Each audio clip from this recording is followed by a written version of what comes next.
Cloud.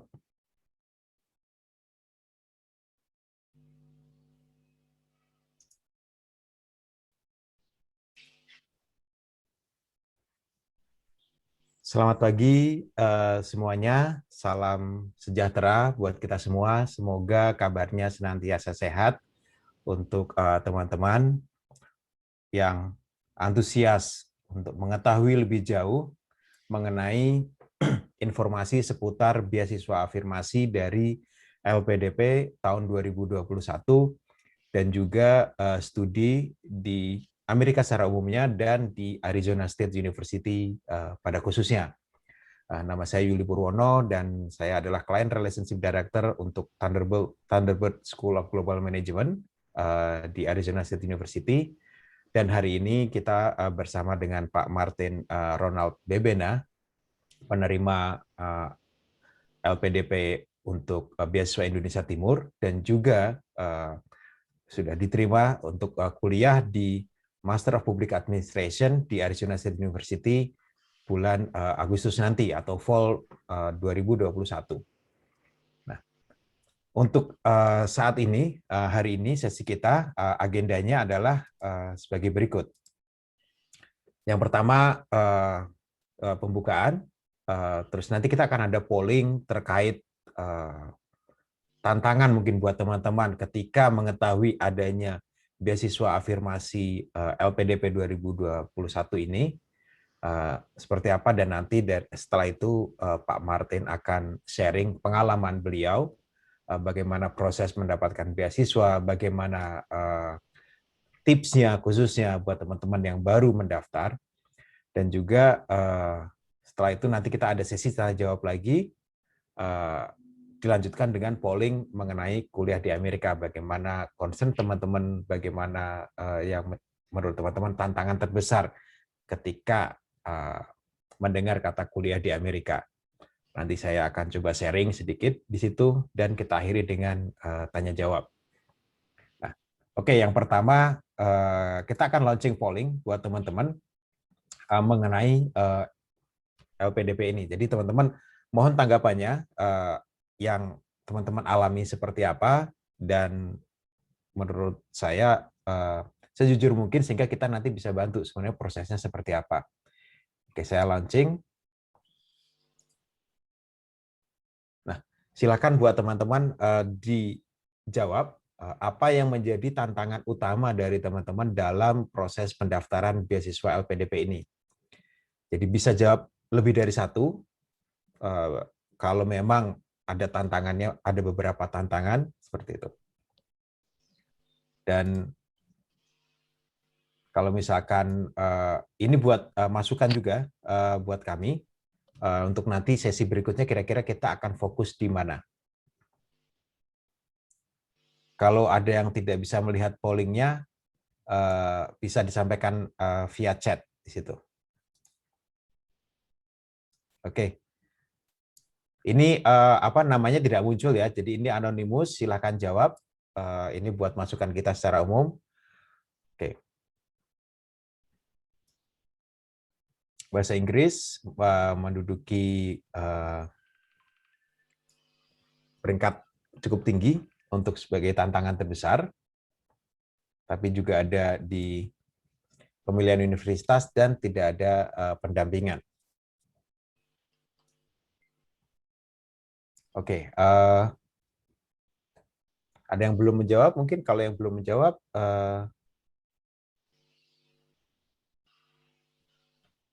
silakan dijawab. Kalau tidak, kita akan coba tutup pollingnya. Jadi ini sebenarnya buat masukan, karena proses ini semua ada, dan menurut saya dengan diskusi dengan Pak Martin sebelumnya adalah bahwa ini yang terjadi banyak di proses beasiswa, khususnya beasiswa daerah afirmasi.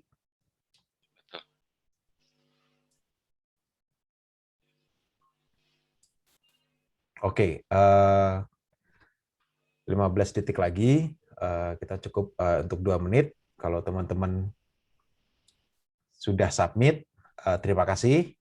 Yang belum silakan untuk submit lagi.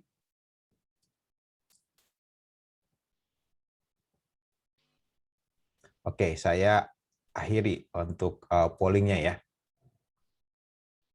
Nah, ini saya share. Nah, ternyata banyak adalah di bahasa Inggris, itu setengahnya, personal statement, dan juga pemilihan universitas dan tidak ada atau kurangnya pendampingan selama proses. Jadi menurut saya cukup menarik karena ini yang menurut kami juga kemarin dari pengalaman sebelumnya, Pak Martin juga mengalami sendiri prosesnya gitu. Jadi kita ingin bagaimana kita bisa membantu teman-teman khususnya dalam apa ya, menjalankan atau menjalani proses pendaftaran ini. Kalau kita bisa sharing pengalaman kita mungkin akan bermanfaat buat teman-teman. Jadi ini salah satu tujuan kita mengadakan sesi webinar ini. Terus untuk pemilihan universitas juga nanti semoga kita bisa bantu juga. Nah, oke, terima kasih atas masukannya. Dari sini mungkin Pak Martin bisa mendapatkan insight-nya. Untuk sesi berikutnya, kita akan mulai dengan memperkenalkan untuk pembicara kita yang pertama, Pak Martin Ronald Bewena, yang akan sharing mengenai beasiswa daerah afirmasi untuk LPDP 2021. Jadi saya akan share profil Pak Martin, nanti Pak Martin mohon berkenan untuk memperkenalkan diri dan sharing perjalanan Pak Martin untuk bisa sampai mendapatkan beasiswa ini, sehingga memotivasi teman-teman untuk bisa mendaftar ya untuk tahun ini. Oke, untuk waktu dan tempat, saya persilahkan kepada Pak Martin Ronald Debena. Ya, terima kasih Pak Yuli atas waktunya dan kesempatan yang diberikan. Teman-teman sekalian, selamat pagi waktu Indonesia. Dan juga bagi Pak Yuli, selamat malam waktu di Phoenix. Ya, ini sukacita bagi saya bisa berkesempatan berkolaborasi dengan Pak Yuli untuk kita memberikan informasi terkait beasiswa afirmasi bagi teman-teman sekalian. Karena saya sendiri merasakan bagaimana melalui proses pendaftaran beasiswa tanpa memiliki informasi yang jelas. Jadi blank kita. Nggak tahu apa yang harus kita lakukan dan apa yang harus kita persiapkan untuk mengikuti beasiswa tersebut. Sehingga ya otomatis banyak kegagalan yang pastinya kita bisa dapatkan. Teman-teman sendiri, saya boleh share bahwa kalau saya sendiri mengejar beasiswa ini bukan tahun 2019 waktu diterima sebagai penerima beasiswa LPDP PIT, Beasiswa Indonesia Timur. Tetapi justru saya sudah memulai mengejar beasiswa atau berkeinginan untuk sekolah lanjut dengan jalur beasiswa itu dari tahun 2010. Jadi berbagai jenis beasiswa sudah saya daftar, saya ikuti, SUNET, AS, New Zealand, ya, dan LPDP sendiri ada beberapa, ada jalur umum, dan terakhir lewat beasiswa Indonesia Timur yang sekarang ini sudah digabungkan menjadi beasiswa daerah afirmasi. Nah, ini gambaran yang saya mau sampaikan buat teman-teman sehingga ini menjadi suatu motivasi tersendiri buat teman-teman bahwa ya kalau kita punya niat untuk studi lanjut, apalagi melalui jalur beasiswa, berarti tidak ada kata terlambat dan tidak ada kata putus asa bagi kita. Kita harus terus mengasah diri kita, kita sendiri yang mengetahui kelebihan dan kekurangan kita. Sehingga kita sendiri yang dapat mempersiapkan diri kita untuk mengapply beasiswa tersebut. Nah, ini sebagai gambaran bahwa kenapa kita harus mempersiapkan diri. Karena beasiswa atau si pemberi beasiswa itu dia menghendaki mereka yang dapatkan anggaran beasiswa adalah mereka yang memiliki kompetensi. Mungkin next slide, Pak Mas. Ya. Jadi penerima beasiswa adalah mereka yang memiliki kompetensi. Dan kalau kita bicara kompetensi berarti ada 3 aspek penting yang tidak bisa dilepaskan. Knowledge, skills, and attitude. Teman-teman, kalau bicara knowledge, berarti kita diharapkan bisa memiliki pengetahuan yang cukup. Nah, nanti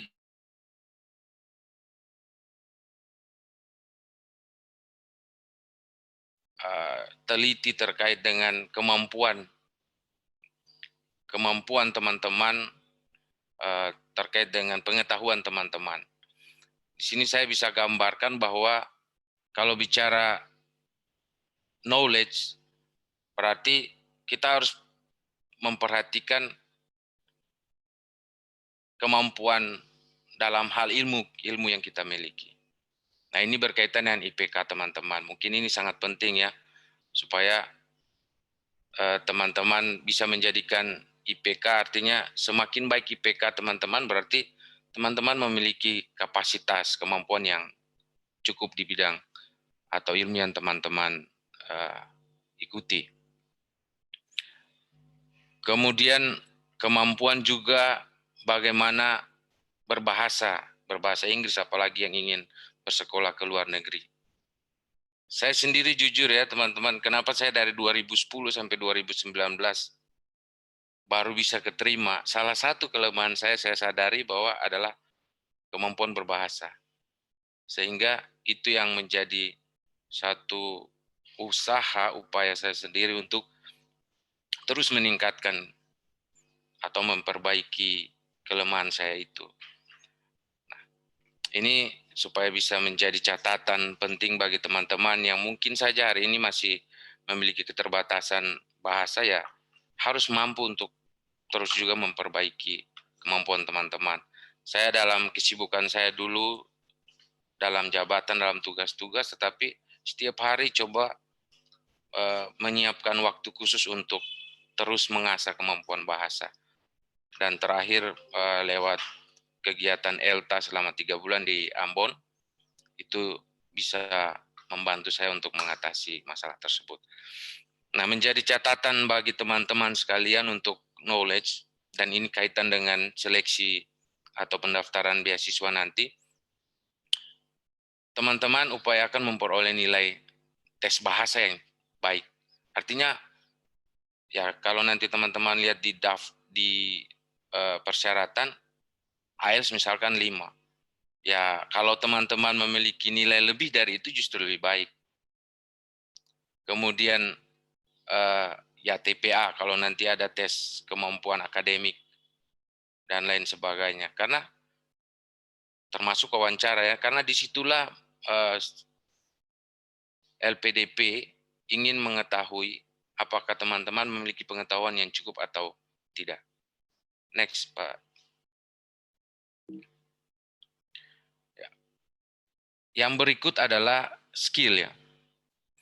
Ya, kalau bicara skill berarti teman-teman harus memiliki keterampilan tertentu. Kalau saya sebagai PNS jelas ya memiliki keterampilan dalam jabatan saya, dalam organisasi saya sebagai pegawai negeri sipil. Mungkin teman-teman punya skill tertentu juga, hobi mungkin, punya kemampuan di bidang seni, di bidang olahraga, dan juga kemampuan dalam skill-skill tertentu, itu juga menjadi modal teman-teman untuk mendapatkan kredit poin tersendiri untuk mendapatkan beasiswa. Nah, catatan saya di sini bahwa sebaiknya ada keterkaitan antara pengalaman kerja atau pengalaman saat ini yang teman-teman miliki dengan program lanjutan yang akan diambil dan rencana karir teman-teman ke depan. Supaya ada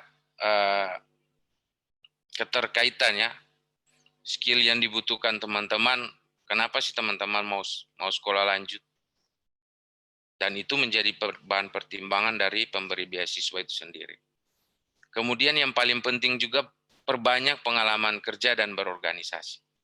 Karena kadang-kadang kita ini merasa bahwa ya saya sudah bisa dari sisi akademik. Padahal kompetensi yang diharapkan bukan hanya kemampuan dari sisi memiliki kemampuan akademis, tetapi teman-teman bisa berorganisasi. Kalau di Maluku, ya perbanyak ikut kegiatan-kegiatan organisasi lah. AMGPM dan sebagainya, itu baik untuk bisa diikuti sebagai bentuk upaya teman-teman untuk meningkatkan skill dalam hal leadership teman-teman. Next. Dan yang berikut adalah attitude atau sikap perilaku. Nah, di sini saya mau menggambarkan kepada teman-teman bahwa perilaku itu penting. Sikap karakter kita itu penting. Dan sebaiknya kita juga bisa menunjukkan perilaku kita. Kalau di dalam seleksi nanti, ya otomatis dengan kesopanan kita, dengan cara kita menjawab pertanyaan-pertanyaan pada saat wawancara, itu perlu untuk diperhatikan. Tetapi untuk persiapan teman-teman juga, tolong perbanyak ikut kegiatan-kegiatan sebagai volunteer, sebagai dalam kegiatan-kegiatan sosial kemasyarakatan. Itu sangat penting. Ya mungkin sebagai dalam organisasi pencinta lingkungan yang sama-sama peduli untuk melihat keadaan lingkungan kita, dan itu yang harusnya menjadi kredit poin teman-teman dan bisa teman-teman sampaikan pada saat wawancara atau di dalam menyampaikan terkait kurikulum vitae dari teman-teman sendiri. Next. Ya, itu mungkin bentuk kompetensi yang saya bisa sampaikan kepada teman-teman sebagai satu kesiapan untuk mendaftarkan beasiswa. Dan berikut ini ada informasi-informasi saja, nanti secara umum saya sampaikan. Tetapi kalau teman-teman masih kurang mendapatkan informasi ini, ada di dalam website LPDP juga, teman-teman bisa melihatnya. Bahwa tahun 2021 itu ada beberapa jenis beasiswa ya, ada beasiswa umum, beasiswa targeted group, dan juga beasiswa afirmasi. Dulu saya masih mengenal beasiswa Indonesia Timur. Tetapi untuk tahun 2021, beasiswa Indonesia Timur itu sudah digabungkan di dalam beasiswa afirmasi, yaitu beasiswa daerah afirmasi. Namanya beasiswa daerah afirmasi. Jadi selain Provinsi Maluku, Maluku Utara, Papua, Papua Barat, dan juga Nusa Tenggara Timur, ditambah lagi ada Provinsi Lampung, NTB, Sulawesi Tengah, Sumatera Barat, Sumatera Selatan, dan Sumatera Utara. Itu daerah-daerah afirmasi, karena ya mereka berada di daerah-daerah yang masih dianggap penting bagi pemerintah pusat untuk diperhatikan. Next. Saya tidak menjelaskan beasiswa yang lain karena kita fokusnya di beasiswa afirmasi. Dan ini jadwal pendaftaran dan seleksi. Ini ada 2 gelombang, kalau teman-teman bisa lihat. Sudah dimulai dari tanggal 8 Mei kemarin. Dan untuk gelombang pertama dan penutupan pendaftaran nanti 4 Juni. Kemudian nanti ada gelombang kedua, itu dimulai tanggal 1 Agustus. Dan juga berakhir tanggal 8 September. Nah, kalau melihat waktu sekarang berarti saya yakin dan percaya teman-teman masih punya cukup waktu untuk mendaftar atau apply, baik itu di gelombang pertama ataupun juga kalau belum siap, teman-teman bisa daftar di gelombang kedua. Nanti bisa dilihat urutan-urutannya ya. Kita lanjut saja. Next. Kemudian ini langkah-langkah apply. Silakan teman-teman login di website lpdp.kemenkeu.go.id. Sekali lagi, lpdp.kemenkeu.go.id. Nah, setelah itu teman-teman bisa klik di yang beasiswa lpdp.kemenkeu.go.id-nya ya untuk mendaftar atau untuk apply. Dan selanjutnya silakan teman-teman bisa melengkapi atau unggah semua dokumen persyaratan yang dipersyaratkan dan kemudian submit untuk mendapatkan kode registrasi pendaftaran. Nah, ini langkah-langkah apply. Next. Kemudian untuk skema beasiswa daerah afirmasi, untuk pengetahuan teman-teman bahwa untuk daerah afirmasi ini kita dikhususkan ya mendapatkan beasiswa daerah afirmasi. Karena daerah-daerah ini dianggap penting oleh negara. Dan disediakan untuk magister 24 bulan dan doktoral 48 bulan. Yang berikut bisa daftar dengan LOA unconditional atau juga tanpa atau belum memperoleh LOA. Jadi kalau teman-teman sudah memperoleh LOA, itu lebih baik kalau menurut saya. Karena sudah jelas mau sekolah di mana. Dan teman-teman bisa memilih hanya satu perguruan tinggi sesuai LOA teman dapatkan. Tetapi kalau belum, itu biasanya diberikan kesempatan untuk memilih tiga kampus pilihan atau universitas pilihan. Baik di dalam maupun di luar negeri. Kemudian setelah dinyatakan lulus seleksi, teman-teman dibolehkan untuk mengikuti program pengayaan atau PB namanya. Nah, ini yang beda teman-teman. Kalau beasiswa umum atau yang lain, itu tidak ada pengayaan bahasa. Tapi untuk beasiswa daerah afirmasi, negara kemudian memberikan tanggungan atau menanggung lagi, menyiapkan kita lagi dengan pengayaan bahasa. Saya sendiri pengalaman pribadi, saya pengayaan bahasa di Yogyakarta, di Universitas Negeri Yogyakarta. Dan ada, ya kita terpisah-pisah, ada yang di Universitas Indonesia, ada yang di UGM, dan di ITB, macam-macam ya.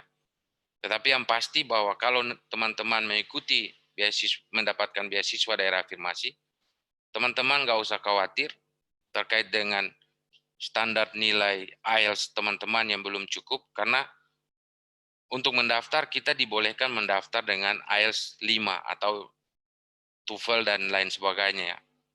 Tetapi untuk daftar beasiswa kan minimal 6,5. Dari 5 ke 6,5 itu butuh pengayaan bahasa. Disitulah nanti teman-teman juga akan ditanggung biayanya secara keseluruhan. Baik biaya hidup maupun juga biaya mengikuti program tersebut. Jadi tinggal mengikuti aja. Intinya kita tahu mengikuti dan mengikuti dengan baik sehingga mendapatkan nilai yang cukup juga. Next. Nah, ini sekedar untuk gambaran teman-teman tentang komponen biaya yang akan diberikan. Karena ini juga banyak teman-teman yang menanyakan saya, itu sebenarnya beasiswa dapat apa saja sih? Kalau teman-teman tahu, mungkin teman-teman akan memilih saya ingin mendapatkan beasiswa. Karena di dalam beasiswa LPDP sendiri sudah ditanggung secara keseluruhan. Baik itu biaya pendidikan, tuition fee, ya SPP, atau tuition fee, tunjangan buku, biaya penelitian atau tesis, disertasi, biaya seminar internasional, biaya publikasi jurnal internasional, itu semua ditanggung. Kemudian biaya pendukung juga ditanggung, teman-teman. Transportasi. Dari kita, misalkan posisi saya dulu di Saumlaki. Datang ke Jogja untuk ikut PB. Itu ditanggung, bolak-balik ditanggung. Kemudian nanti kalau saya ke Arizona, dari Saumlaki saya ditanggung. Saumlaki, Ambon, Jakarta, Jakarta ke Phoenix, itu ditanggung secara keseluruhan. Sampai saya kembali ke Saumlaki lagi. Kemudian untuk asuransi kesehatan jelas kita ditanggung. Biaya hidup bulanan. Biaya hidup bulanan bahkan kita disesuaikan dengan standar dari tempat tersebut. Ambil misalkan di Indonesia biasanya di Jakarta per bulan 4 juta. Atau di Yogyakarta 3,6. Nah di Amerika nanti juga disesuaikan dengan kita tinggal di state mana. Sesuai biaya kemahalan di situ. Dan juga tunjangan keluarga khusus untuk dokter. Kalau untuk magister belum dikasih tunjangan keluarga. Dan yang terakhir tadi sudah saya jelaskan, biaya pengayaan bahasa itu ditanggung secara penuh. Next.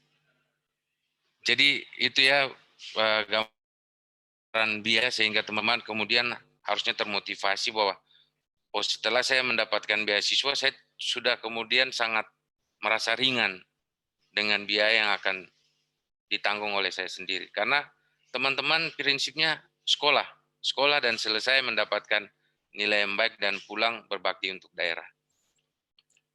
Nah ini saya gambarkan aja persyaratan-persyaratan umum.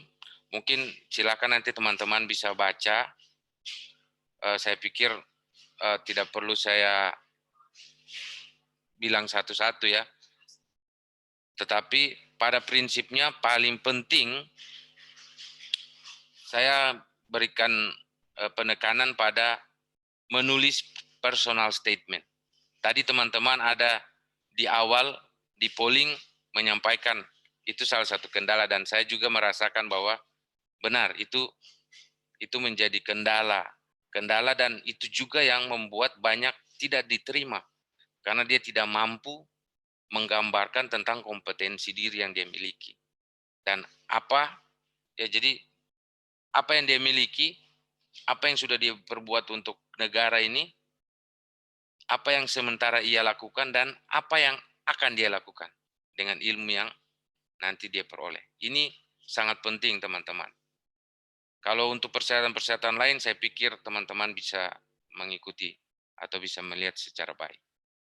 Dan untuk persyaratan, next Pak Yuli. Untuk persyaratan juga saya kasih penegasan juga buat teman-teman, tolong perhatikan dengan baik. Karena pengalaman saya sendiri, beberapa kali apply beasiswa, justru saya gagal di administrasi. Itu beberapa kali gagal di administrasi. Entah ada surat atau dokumen yang kemudian kurang lengkap. Itu bisa, prinsipnya mereka hanya menerima dan tidak mau tahu. Kalau kita ada kekurangan sedikit, itu langsung kemudian kita ditolak. Kemudian untuk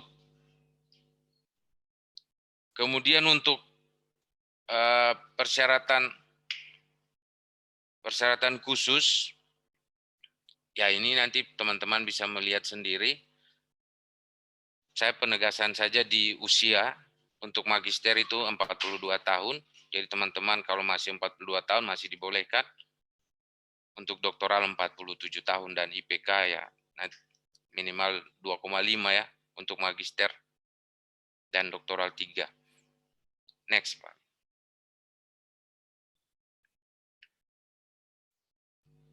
Ya, ini persyaratan-persyaratan khusus terkait dengan bahasa. Nanti teman-teman bisa lihat. Nah, di dalam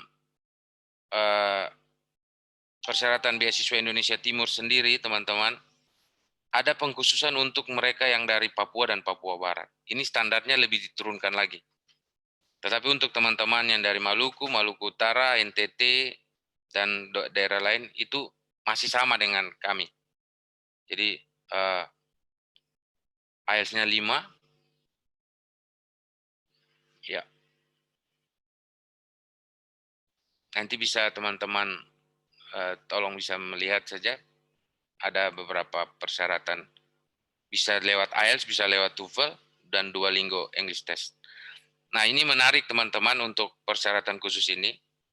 Kalau dulu saya, itu hanya bisa mengikuti IELTS dan juga TOEFL. Artinya kita dipersyaratkan hanya dua itu.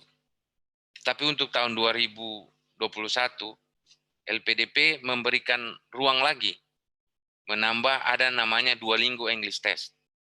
Nah, ini memudahkan teman-teman, apalagi kita yang tinggal di daerah Indonesia Timur ya, yang jauh.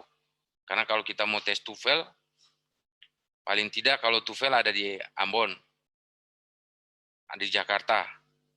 IELTS apalagi harus di Jakarta, atau biasanya setelah ELTA, itu di Ambon ada penyelenggaraan 1 kali tes IELTS.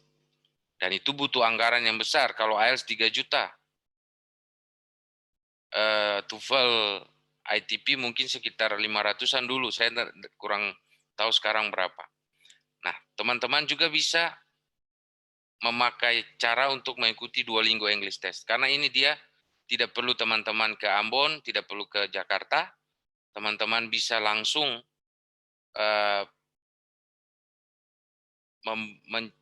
mendownload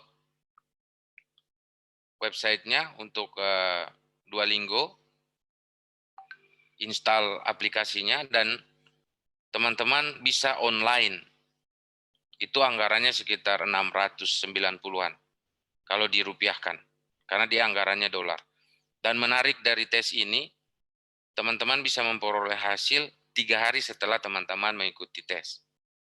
Dan hasil itu juga, kalau teman-teman tidak perlu repot, karena itu bisa langsung dikirimkan ke kampus yang teman-teman tuju. Nah, itu kelebihan dari tes Duolingo. Jadi silahkan bagi teman-teman bisa memilih, saya lebih baiknya tes IELTS, TOEFL, Duolingo, ya itu kembali ke teman-teman masing-masing. Next. Ya, saya next saja ya, karena ini persyaratan khusus, nanti silakan dibaca. Yang pasti ada perbedaan antara Papua dan Papua Barat dengan provinsi. Next, Pak. Ya. Ini proses seleksi beasiswa. Nah, ini yang saya mau sampaikan buat teman-teman, bahwa tolong diperhatikan dengan baik. Ada 3 bentuk seleksi. Seleksi administrasi, kemudian seleksi substansi akademik dan kebangsaan, dan yang terakhir seleksi wawancara. Pengalaman saya dulu, kita juga terbagi 3. Jadi ada seleksi administrasi, kemudian yang berikut kita ada TPA dan juga tes kepribadian, dan yang berikut kita ada semacam focus group discussion dan juga wawancara. Jadi untuk tahun 2021 justru agak sedikit lebih dipersingkat, tetapi masih 3 tahapan seleksi. Artinya teman-teman tidak bisa langsung ke seleksi wawancara. Pada saat seleksi administrasi teman-teman tidak memenuhi syarat, berarti teman-teman tidak akan dipanggil untuk mengikuti seleksi selanjutnya. Next. Nah, ini dokumen-dokumen yang harus disiapkan oleh teman-teman, tolong untuk menjadi perhatian. Tadi saya sudah sampaikan bahwa kalau dokumen ini salah satu saja kurang, berarti otomatis keinginan teman-teman untuk mendapatkan beasiswa akan pupus. Jadi tolong untuk menjadi perhatian dari teman-teman kalian. Next, Pak. Yang berikut teman-teman, ini yang baru juga untuk tahun 2021. Kalau dulu saya tidak ada komitmen kembali ke Indonesia, tapi ada surat pernyataan yang bilang juga di situ. Untuk tahun 2021 ini ada form komitmen kembali ke Indonesia dan rencana kontribusi di Indonesia pasca studi. Dan teman-teman diminta untuk menulis sebanyak 1.500 sampai 2.000 kata. Mungkin ini juga yang nanti bisa menjadi perhatian Pak Yuli untuk ke depan kalau memang ada teman-teman yang merasa kesulitan terkait ini. Karena bagi saya justru ini gampang-gampang sulit. Kita harus mampu mendeskripsikan keadaan kita dan apa yang kita mau ke depan sesuai kondisi real daerah kita. Next, Pak.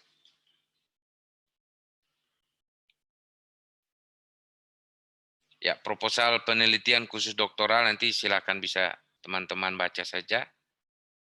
Itu strukturnya seperti itu. Next, Pak. Ya, mungkin ini yang bisa saya paparkan atau jelaskan terkait dengan pengalaman saya pribadi maupun juga secara singkat terkait dengan beasiswa daerah afirmasi di tahun 2021 supaya teman-teman ya ada harapan kami bahwa peluang kesempatan yang diberikan oleh negara bagi kita itu bisa kita ambil. Kenapa? Karena tidak ada cara lain untuk kita memajukan daerah kita ya, untuk mempercepat, mengakselerasi pembangunan di daerah kita. Salah satu atau cara yang paling ampuh adalah melalui pendidikan. Semakin tinggi atau semakin baik kapasitas sumber daya manusia di daerah, tentu daerah itu akan semakin berkembang. Saya mengutip kata Aristoteles, pendidikan mempunyai akar yang pahit, tapi buahnya manis. Teman-teman percaya, kita melalui ini pasti ya, ada pahit-pahitnya, banyak pahit. Jangan pikir yang manis-manis. Tetapi di akhir dari kepahitan yang kita lalui itu, ada buah manis yang akan kita petik dan kita rasakan. Kita nikmati. Keluarga kita nikmati, bahkan paling penting masyarakat di mana kita tinggal, daerah sekitar kita, itu menikmati buah yang manis yang kita telah miliki. Sekian dan terima kasih. Tuhan memberkati dan selamat berjuang. Semoga tahun 2021 semakin banyak anak-anak afirmasi yang bisa lolos dan mendapatkan beasiswa. Dan kami sangat berharap lewat informasi ini, justru teman-teman yang mengikuti informasi ini, ada banyak yang bisa mempersiapkan diri dan berhasil. Terima kasih. Selamat siang dan selamat malam juga buat Pak Yuli. Saya kembalikan ke Pak Yuli. Ya, terima kasih banyak Pak Martin. Ini sangat menarik, khususnya buat teman-teman pasti ya, bahwa proses untuk LPDP sendiri ini cukup, kita bisa bilang cukup banyak, dan harapannya nanti buat teman-teman gitu, untuk bisa melihat ini sebagai motivasi. Dan juga adalah ini kalau kita bahas dari awal sampai akhir mungkin tidak selesai 2 hari nih Pak Martin. Jadi ini adalah perkenalan kita gitu, perkenalan bahwa ini kita pengen buat sebuah sesi buat teman-teman semua yang termotivasi untuk saya mau apply nih untuk LPDP gitu. Nanti kita akan lihat dari polling tadi, kita akan mulai sesi berikutnya, kita topiknya apa ya gitu.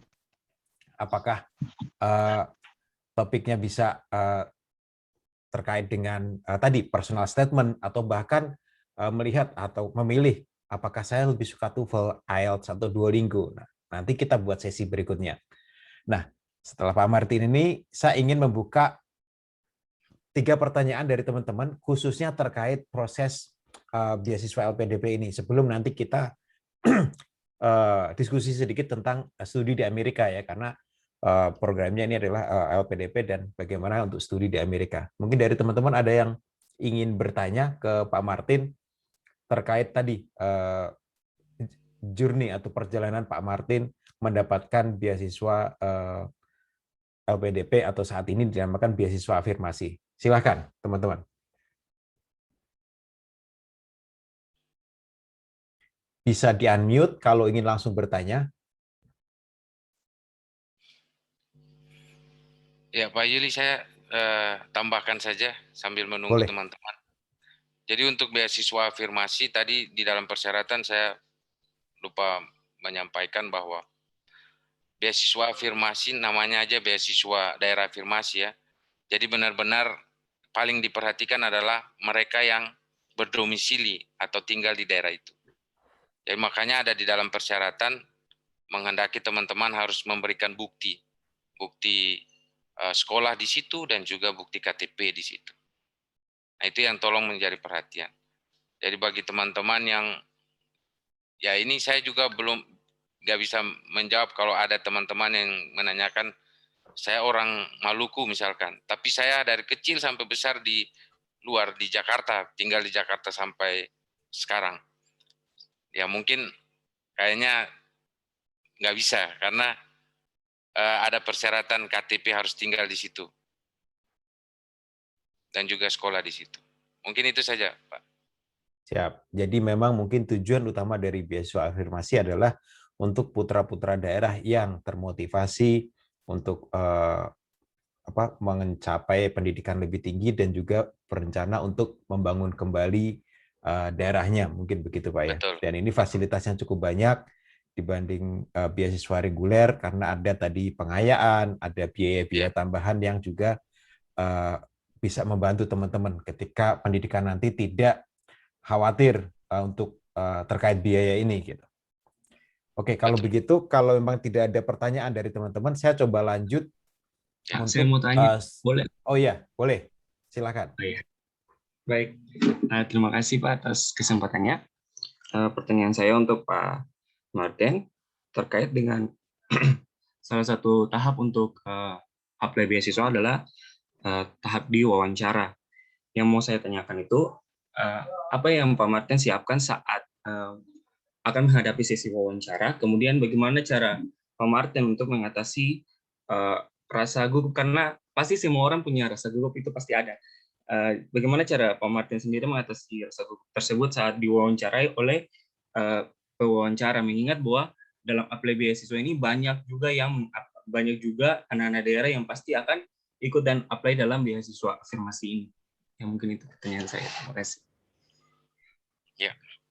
Saya langsung ya Pak Yuli. Siap. Ya, sebelumnya saya minta maaf ya teman-teman karena masalah waktu tadi juga Pak Yuli sampaikan sehingga saya tidak bisa menceritakan secara detail. Nah, kalau dari pertanyaan adik Alfeus, sebenarnya untuk wawancara itu tidak bisa dilepas pisahkan dengan data dari teman-teman.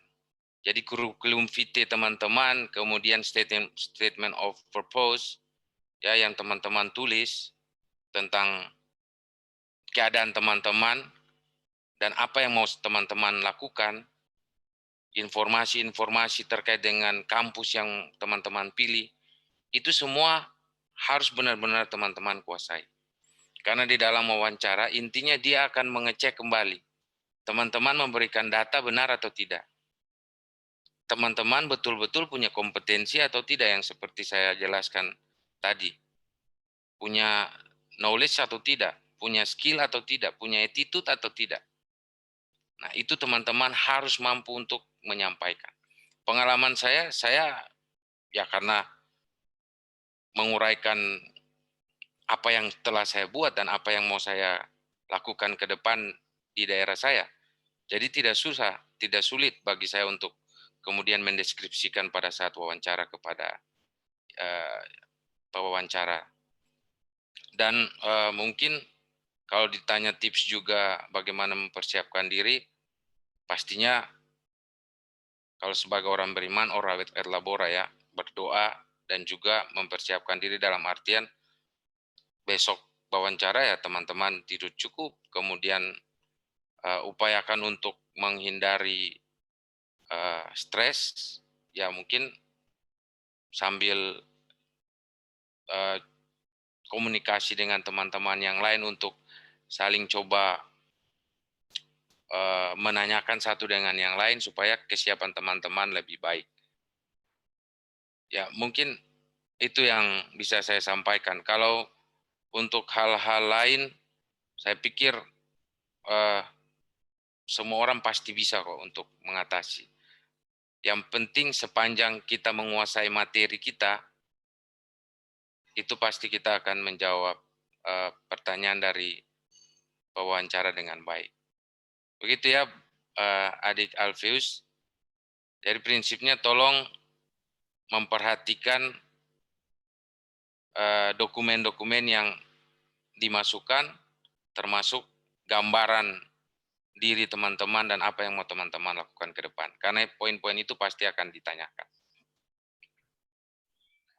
Baik, Pak Terima Martin, kasih terima Pak kasih. Martin.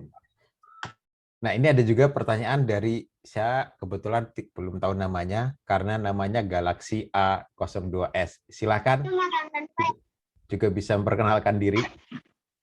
Ya, terima kasih. Nama saya Yohana. Pertanyaannya saya tujukan kepada Bapak Ateng sebagai narasumber. Ya, Bapak Ateng, mungkin sebelumnya saya mohon maaf karena agak terlambat dari awal karena sinyal di Saumlaki memang agak kurang bagus. Ya, Bapak Ateng, saya langsung saja untuk persoalan kami kan sebagai guru di SMA.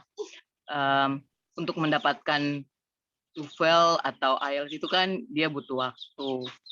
Memang jangkauan harus ke Ambon dan lain sebagainya itu mengambil waktu yang memang benar-benar kita luangkan untuk khusus mengambil IELTS atau TOEFL dan Duolingo atau sebagainya. Kalau memang tadi Bapak Ateng sarankan bahwa Duolingo memang sangat memudahkan. Pertanyaan saya, untuk dalam persyaratan itu kan harus disertakan dengan sertifikat TOEFL atau IELTS dan lain sebagainya. Bagaimana kalau memang saat ini kita belum punya, langkah-langkah apa yang harus memang kita tempuh agar kita bisa memiliki itu. Terima kasih. Ya, Silakan Pak Martin.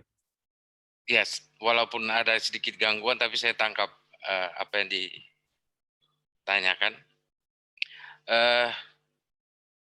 Ini kan yang diminta salah satu persyaratan saja, Ibu Yoki. Bisa IELTS, bisa TOEFL, bisa Duolingo. Nah, tadi sudah saya jelaskan. Kalau dulu saya hanya TOEFL dan IELTS, dan itu terpaksa saya harus berangkat.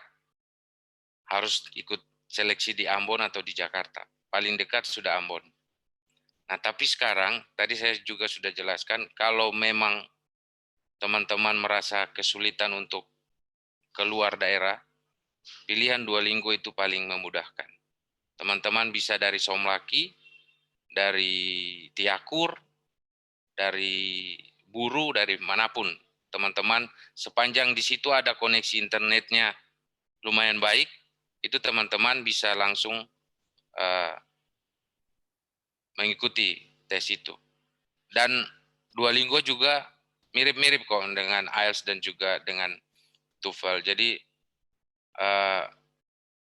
pasti kalau teman-teman punya kemampuan di IELTS atau TOEFL, pasti untuk Duolingo juga teman-teman bisa mengatasi atau bisa memperoleh nilai yang baik. Jadi itu yang bisa saya sampaikan, Ibu Yoke. Pada prinsipnya, kalaupun teman-teman belum memiliki nilai bahasa, otomatis secara administrasi, kalaupun teman-teman daftar, itu akan ditolak. Teman-teman pasti akan tidak lolos seleksi administrasi. Jadi tolong untuk harus disiapkan. Dan tadi saya sampaikan juga untuk Duolingo ya, Ibu Yoke. Hari ini misalkan Ibu Yoke dan teman-teman daftar Duolingo. Ya, Bangki. Kalau teman-teman daftar Duolingo hari ini, itu sebentar malam teman-teman bisa langsung tes. Bayarnya dalam dolar itu sekitar 690.000. Dan 3 hari ke depan itu teman-teman sudah bisa dapat hasil. Dan hasilnya itu tinggal di print out atau di scan, teman-teman kirimkan ke LPDP. Jadi tidak perlu harus teman-teman melakukan perjalanan dan memikirkan terkait dengan ya kita dalam keadaan COVID ya. Ya seperti itu mungkin yang bisa saya gambarkan. Terima kasih. Oke, terima kasih Bapak Sama-sama Ibu Yoke. Salam. Ya, terima kasih Pak Martin. Dan mungkin nanti kita juga akan di sesi berikutnya kita akan mulai membahas satu-satu prosesnya apa saja. Jadi buat teman-teman untuk yang memiliki pertanyaan lebih dalam khususnya terkait setiap tahapan itu nanti kita bisa bahas. Baik, sehingga kita bisa lebih fokus waktunya setiap sesi itu nanti hanya satu topik seperti itu. Ini ada pertanyaan terakhir ya untuk sesi ini, Pak Martin, adalah untuk LPDP, apakah kompetitor hanya antara pendaftar daerah afirmasi saja atau semua pendaftar di seluruh Indonesia? Seperti itu. Untuk ini berarti pertanyaan untuk beasiswa afirmasi ya? Ya. Bagaimana Pak Martin? Ya, untuk beasiswa afirmasi kompetitornya ya teman-teman sendiri yang beasiswa afirmasi karena dia dikhususkan. Teman-teman tidak bersaing dengan teman-teman yang mengambil beasiswa dari jalur umum atau targeted. Itu beda lagi. Tapi teman-teman persaingannya dengan mungkin teman-teman dari provinsi lain ya, Papua, Papua Barat, Maluku Utara, Maluku, NTT dan juga lain sebagainya dan beberapa daerah lain itu. Jadi difokuskan itu. Jadi saya bilang teman-teman punya peluang yang lebih besar kalau teman-teman ambil beasiswa daerah afirmasi dibandingkan teman-teman ambil beasiswa umum. Seperti itu. Ya. Jadi ini peluang cukup bagus buat teman-teman karena tentu pendaftarnya sangat skupnya sudah dibatasi oleh LPDP khusus untuk teman-teman dari daerah afirmasi. Nah, ini ada juga yang mengangkat tangan, Villa Eno. Silakan untuk di-unmute kalau ada pertanyaan.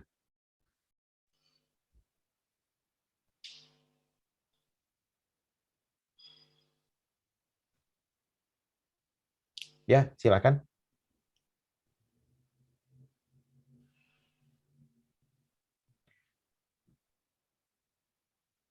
Mungkin jaringannya ya, kalau misalkan itu boleh diketik pertanyaannya, kalau memang jaringannya belum memungkinkan, jadi nanti kita tetap bisa jawab.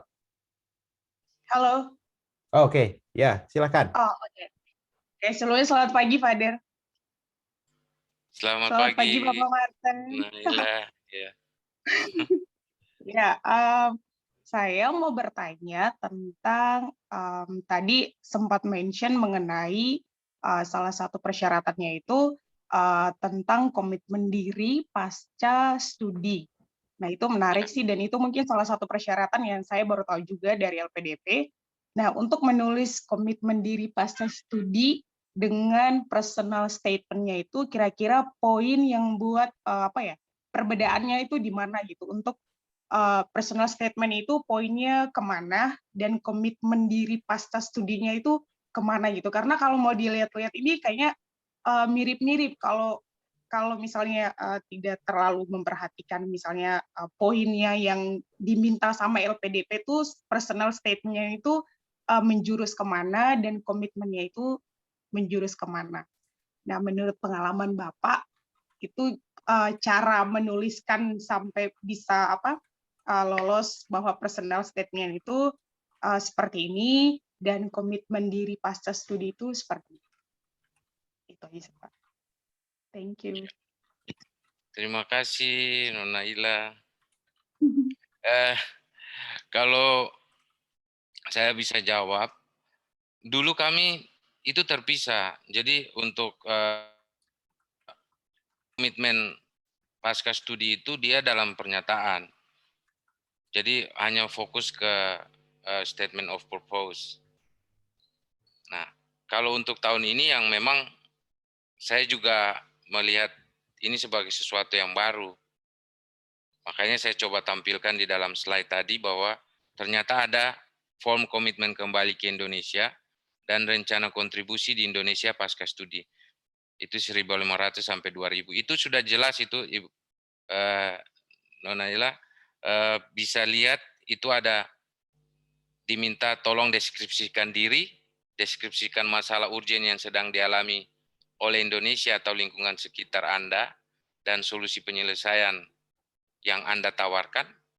Kemudian deskripsikan pentingnya ilmu yang akan diambil, dan bagaimana ilmu dan Anda dapat berkontribusi dalam penyelesaian masalah yang terjadi. Kemudian deskripsikan mimpi, deskripsikan peran apa yang akan Anda lakukan, kemudian deskripsikan cara Anda mewujudkan mimpi tersebut. Jadi sebenarnya untuk kontribusi pasca studi ini mirip-mirip sebenarnya, cuman mungkin bahasanya dan lebih ditekankan untuk komitmen kembali ke Indonesia. Karena ya bisa saja dari hasil evaluasi ada teman-teman yang setelah sekolah apalagi di luar dia tidak kembali ke Indonesia. Jadi mungkin ada sedikit lebih ditekankan oleh LPDP untuk bagi penerima beasiswa harus mampu berkomitmen. Saya sekolah, tapi setelah itu saya harus kembali ke daerah. Apalagi kita yang dapat beasiswa afirmasi Indonesia Timur harus berkomitmen kembali ke Indonesia Timur, ke daerah afirmasi, bukan bertugas ke tempat lain. Itu mungkin yang menjadi penekanan. Dan sebagai catatan ini memang sudah kami bahas juga dengan Pak Yuli. Nanti mungkin Pak Yuli bisa menjelaskan juga nanti ke teman-teman bahwa pengalaman saya itu memang untuk menulis statement of purpose itu sulitnya bukan main. Itu kita menggambarkan diri kita, tapi untuk menulis itu nggak mudah gitu. Butuh ada teknik-teknik tertentu. Saya kemarin pengalaman juga dengan dari Kedutaan Amerika itu kita dibantu untuk bagaimana menyusun statement of purpose yang baik. Dan mungkin ini menjadi catatan untuk nanti pertemuan berikut bisa menjadi perhatian dari kami atau Pak Yuli mungkin. Itu yang bisa saya gambarkan kepada adik Villa. Tapi saya yakin kalau teman-teman punya pengalaman yang cukup dan punya rencana ke depan, teman-teman bisa menuangkan secara garis besar di dalam itu rencana kontribusi di Indonesia pasca studi. Itu dari saya, Pak Yuli, mungkin bisa ditambahkan. Baik. Pak Yuli kalau ada. Iya, baik Pak Martin. Terima kasih banyak untuk pertanyaan dari teman-teman, dari Pak Martin juga. Kembali lagi saya ingin sampaikan, tentu kita tidak akan berhenti sampai di sini. Nanti setiap tahapan kita coba bahas, sehingga buat teman-teman nanti ini mungkin tidak bisa kita anggap sebagai sebuah pendampingan, tapi harapannya teman-teman merasa tidak sendiri ketika ingin apply beasiswa LPDP. Gitu. Apapun pertanyaan, nanti kita pengen bisa support berdasarkan apa yang kita ketahui, dan kita juga akan carikan resource atau sumber lain yang bisa join. Nanti kita buat grup WA-nya juga, dan intinya kalau teman-teman punya motivasi, tentu jalannya semakin banyak, dan kita juga dengan senang hati ingin menjadi bagian dari proses itu. Nah, ini nanti kita lanjutkan lagi ya, nanti untuk sesi tentang LPDP step-stepnya, nanti kita akan buat sesi lanjutan. Ini saya akan introduce dulu tadi mengenai LOA khususnya Pak Martin, bahwa ada yang ketika daftar di LPDP harus sudah punya LOA atau Letter of Acceptance, artinya diterima di kampus. Ada juga yang tanpa LOA tapi harus punya 3 pilihan. Nah, 3 pilihan pun berarti kan harus dipilih. Nah, ini saya coba ingin jelaskan bagaimana studi di Amerika, dan bagaimana mungkin nanti bisa membantu teman-teman proses awal sebelum nanti tentu sesi berikutnya akan lebih milih lagi untuk daerahnya atau seperti apa. Saya coba sharing sedikit. Nah, untuk background-nya, saya saat ini saya domisili di Phoenix, di Arizona. Saya lulus dari Thunderbird School of Global Management tahun 2019. Saya mendapatkan beasiswa, tapi kebetulan bukan LPDP, tapi saya mendapatkan beasiswa untuk sekolah di Thunderbird. Jadi prosesnya mirip, beda providernya, harapannya kita bisa saling berbagi. saya SMA di Magelang, kuliah di Jakarta, dan saya kemarin lulus sebagai outstanding graduate atau lulusan terbaik di Thunderbird, dan juga mendapatkan award untuk Dean Circle Award atau tim dari dekan Thunderbird ketika lulus, seperti itu. Selama kuliah saya aktif di Rotary, jadi kegiatan volunteer di organisasi. Saya melakukan internship di wali kota LA pada saat itu untuk program Sustainable Development Goals. Ini juga salah satu alasan kenapa nanti saya sharing kenapa Thunderbird dan kenapa ini cocok buat teman-teman semua. Nah, ini gambaran sedikit tentang saya, tapi saya ingin sharing juga kenapa sih banyak orang kuliah di Amerika. Nah, ini salah satu alasannya adalah pertama keunggulan akademis. Universitas-universitas Amerika dikenal dengan keunggulan akademis mereka, baik dari bisnis, hukum, pemerintahan, teknologi, seperti itu. Bisa dilihat listnya banyak sekali. Dan tidak harus teman-teman mengambil sekolah terbaik. Yang perlu dicari adalah sekolah yang terbaik dan paling cocok buat teman-teman. Bisa jadi semua teman-teman yang di sini nanti masuk di kampus yang berbeda. Kenapa? Karena background-nya berbeda, targetnya berbeda, programnya berbeda, akhirnya memilih program yang cocok dengan fokus di situ. Yang kedua adalah kesempatan berkarir setelah lulus. Baik itu berkarir di Indonesia, di lokasi teman-teman, dan juga atau misalkan pengen ketika lulus biasanya ada masa untuk bisa memiliki pengalaman kerja selama 1 tahun. Kalau untuk S2 ya, secara umum itu 1 tahun setelah lulus boleh pengalaman kerja sebelum pulang kembali ke Indonesia. Itu juga banyak sekali terkait kesempatan berkarir atau pengalaman. Dan ketika pulang ke Indonesia tentu bisa dibawa. Nah, yang ketiga adalah global community. Kita tahu Amerika itu semacam melting pot atau titik pertemuan dari seluruh bangsa atau orang-orang yang berasal dari seluruh dunia. Tentu ketika datang ke Amerika, teman-teman punya kesempatan untuk belajar lebih banyak mengenai budaya dari seluruh dunia yang datang ke Amerika. Itu juga menjadi kelebihan ketika di Amerika. Di Indonesia kita ada Bhinneka Tunggal Ika. Dari sisi Indonesia sendiri, di Amerika itu lebih global lagi karena hampir seluruh negara. Dan juga global diversity. Perbedaan itu membuat kita untuk bisa lebih mengenal, memahami, dan juga nanti membuat kita ketika bekerja atau beraktivitas, kita bisa adaptasi lebih cepat. Terus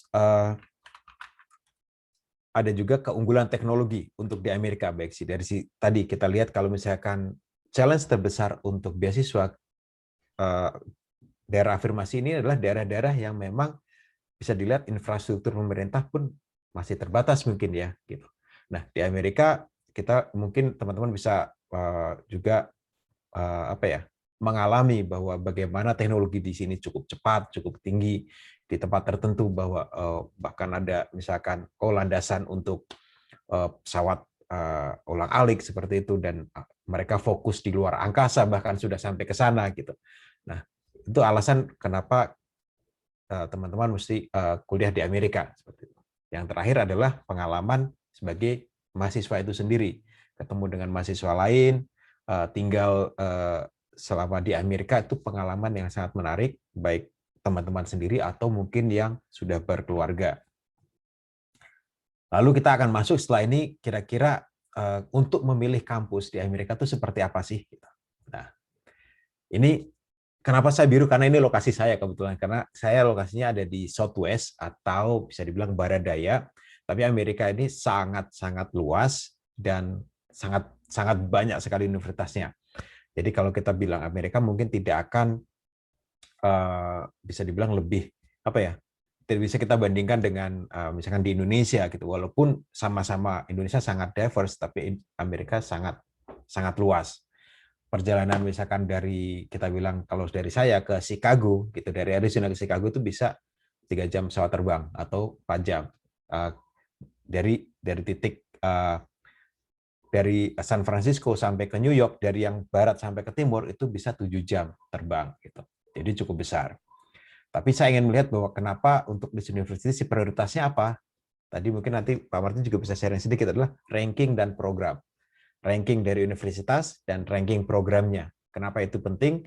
Karena bisa jadi ranking universitasnya tidak misalnya tidak top 3, tapi ranking programnya dianggap cukup tinggi gitu. Misalkan Colorado itu terkenal dengan dia program untuk mining, untuk tambang. Arizona State itu terkenal untuk pemerintahan, gitu, public administration seperti itu. Thunderbird itu untuk international management atau master in management. Nah, ini penting juga menjadi alasan buat teman-teman ketika mengajukan universitas dan program untuk disampaikan ke LPDP, itu alasannya sangat kuat. Bukan hanya terbaik, tapi juga paling cocok dengan background-nya teman-teman semua. Ini yang perlu diperhatikan. Yang kedua tentu location. Kenapa saya bahas di sini? Lokasi ini penting karena ada beberapa dari teman-teman yang contohnya adalah saya gitu. Saya tidak terlalu suka salju. Artinya apa? Saya suka hanya 1 saat gitu. Artinya sehari 2 hari saya nggak apa-apa, tapi kalau 3 bulan saya lebih baik tidak. Jadi saya akan memilih lokasi yang di daerah yang mungkin cenderung lebih hangat. Tapi sebaliknya, oh saya sangat pengen nih ketika di Amerika setidaknya saya mengalami salju selama saya kuliah di sana. Gitu. Maka mungkin teman-teman akan memilih lokasi yang berbeda seperti itu. Ini juga pilihan. Kenapa? Dengan lokasi yang sesuai dengan preferensi dari teman-teman tentu memotivasi teman-teman untuk lebih semangat belajar. Nah, yang terakhir mungkin adalah network, artinya jaringan. Ketika teman-teman kuliah di sana, kira-kira setelah lulus jaringannya bertambah banyak atau tidak gitu. Dalam artian banyak ini adalah baik itu lokal atau global. Itu juga penting. Kenapa? Karena itu kan salah satu tujuan kita untuk melanjutkan ke pendidikan lebih tinggi, sehingga ketika pulang pun ketika nanti ada program, teman-teman punya ide membuat program, networknya banyak, supportnya juga lebih banyak. Ini salah satu alasan ketika memilih universitas di Amerika. Universitas apa saja yang di Amerika, saya membahas untuk universitas negeri contohnya ya. Ini sangat banyak. Ini contoh dari Alabama sampai Wyoming. Pilihannya banyak, programnya banyak, masing-masing punya keunggulan, dan mungkin next time kita bisa bahas sedikit satu-satu, tapi kalau menurut saya akan undang nanti rekan kita dari Education USA, dari Kedutaan Amerika untuk bisa sharing mungkin, karena mereka tahu lebih banyak. Karena saya lulus dari Thunderbird, dari Arizona State University, mungkin pemahaman saya akan lebih banyak di situ. Saya akan lebih banyak bisa membantu bagaimana apply ke sana, bagaimana tipsnya. Kalau universitas lain mungkin saya bisa kasih informasi seputar websitenya, tapi tidak sedalam yang saya pahami untuk di Arizona State dan di Thunderbird. Ini juga salah satu ketika memilih program di Amerika adalah mereka ingin berada di negara-negara bagian yang cukup berkembang gitu. Kenapa? Karena artinya di situ dinamikanya cukup positif. Orang selalu ingin maju seperti itu. Ini juga menjadi salah satu alasan kenapa Arizona banyak dipilih saat ini. Karena saat ini industri di Arizona sangat-sangat maju dibanding daerah lain. Khususnya kita ada investasi dari TSMC, itu perusahaan semikonduktor dari Taiwan. Terus itu juga investasi di Arizona, mobil listrik buka semacam pabriknya di Arizona juga banyak sekali, sehingga membuat daerah yang biru tua ini menjadi daerah tujuan juga. Ketika kuliah di sana otomatis peluang setelah lulus juga lebih tinggi untuk pengalaman. Nah, network contohnya adalah seperti ini. Ketika ingin magang atau internship ketika kuliah, semakin besar network, kesempatannya kan semakin besar. Ini contoh adalah mahasiswa dari tempat saya, dari Thunderbird gitu. Ketika mereka masuk, itu internship-nya ada yang di HP, Hewlett Packard, atau di Amazon, atau di ExxonMobil gitu. Itu karena kita dari sekolahnya sendiri punya jaringan ke sana. Mungkin kita bisa mengundang mereka untuk datang untuk presentasi. Ada yang internship di Tesla seperti itu. Nah, Bahkan setelah lulus, mereka juga bisa mendapatkan lowongan di sana gitu untuk ditawari pekerjaan setelah lulus. Itu yang membuat salah satu juga tadi kenapa memilih gitu. Nah, sebelum saya masuk ke Thunderbird, ini ada pertanyaan dari Mas Yoke kalau nggak salah ya. Guru SMA kira-kira jurusan apa yang cocok untuk guru?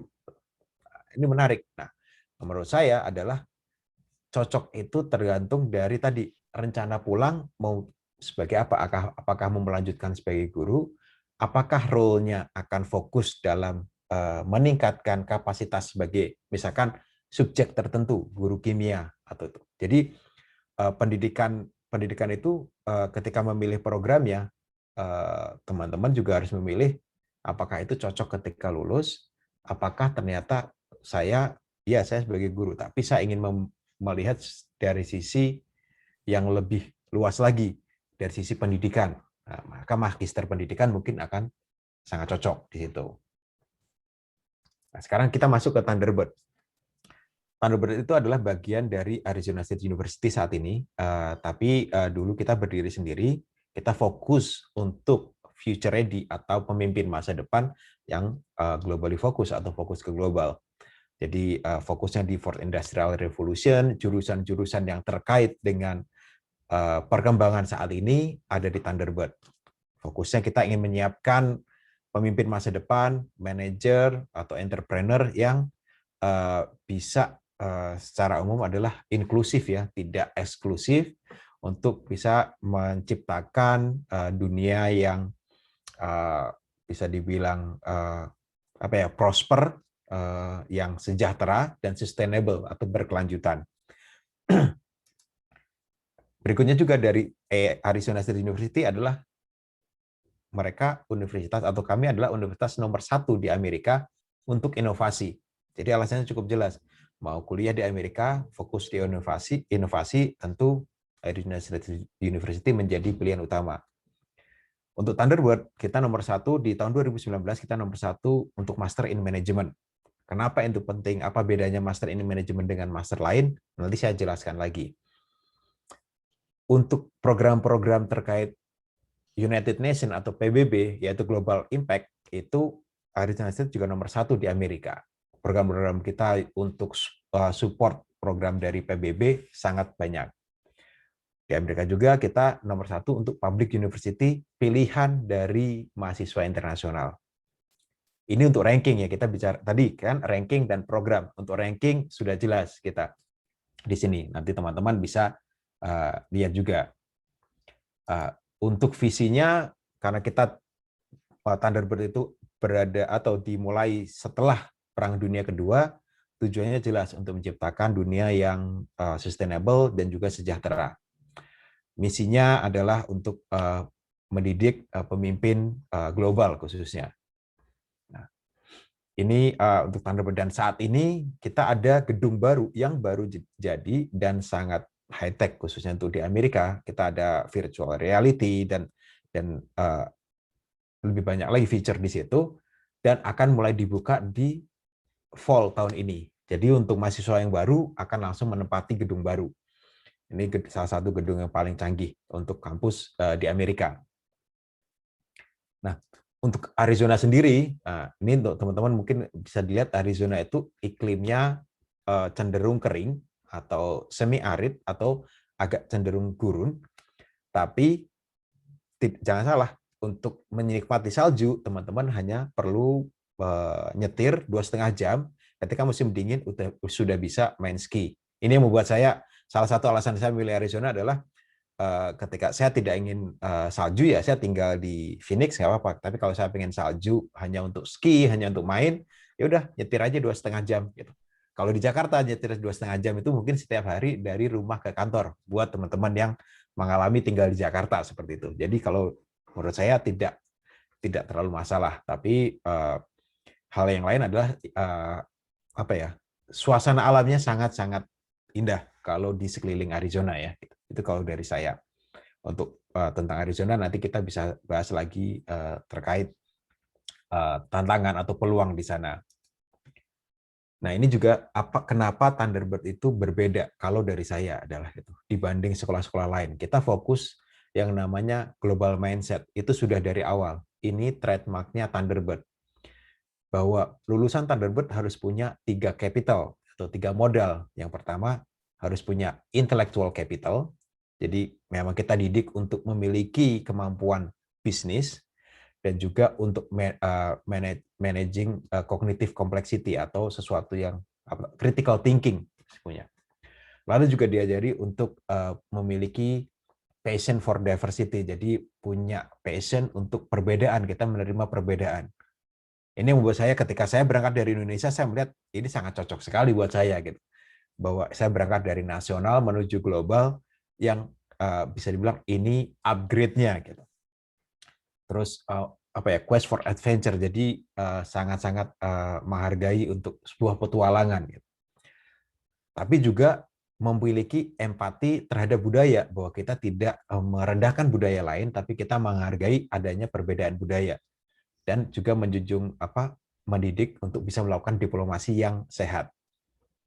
Nah, ini salah satu value dari Thunderbird yang memang trademark-nya kita. Sehingga ketika kita aplikasikan, lulusan Thunderbird itu harus memiliki, pertama, dia embrace ambiguity. Ketika ada ketidakjelasan, mereka bisa langsung melihat itu sebagai sebuah peluang, bukan sebagai hambatan.